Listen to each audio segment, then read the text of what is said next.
మనం ఇప్పుడు వెళ్తాం ఎంతో మనం ఆ లడ్డూని ఎంతో పవిత్రంగా చూస్తూ ఉంటాం. తిరుపతి లడ్డు అనేది మనకు చాలా పవిత్రమైన విషయం. అది ఆ కల్తీ జరిగింది అని టీవీలో వచ్చంగానే ఎంతమంది మనోభావాలు దెబ్బతిని ఉంటాయి చెప్పండి మీరు.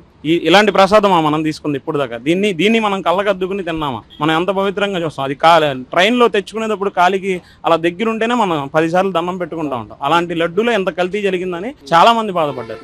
అందులో నేను ఒకడిని. అంటే నమ్ముతున్నారు కదా ఈ ప్రభుత్వంలో ఏదైతే తిరుమల తిరుపతి దేవస్థానం లడ్డు వ్యవహారం కానీ లేదా పరకామణి కేసు గురించి కానీ నిజ నిరూపాలు బయటకు వస్తాయి అని చెప్పి నమ్ముతున్నారా మీరు? ఖచ్చితంగా నమ్ముతున్నాను. ఈ ప్రభుత్వం ఏం చేయాలో చేసిద్ది, ఎవరిని వదిలిపెట్టదు. నాకు తెలిసి అయితే హిందూ మనోభావాలను దెబ్బతీయదు. నేను ఆ రోజు మళ్ళీ తిరుపతి వెళ్తా. దీంట్లో గనక కరెక్ట్ స్టేట్మెంట్ వస్తే గనక ఆ రోజు తిరుపతి వెళ్ళి దేవుడికి దండం పెట్టుకుంటాను.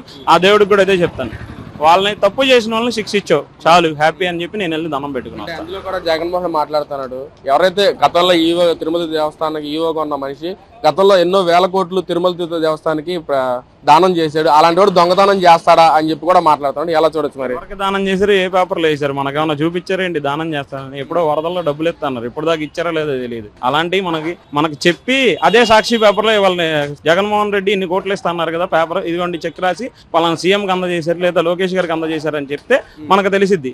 నేను అంత ఇచ్చాను ఎంత ఇచ్చానంటే మనకేం తెలిసిద్ది? మనకి అది ఒక డిక్లరేషన్ రూపంలో చూపించాలి మనకి.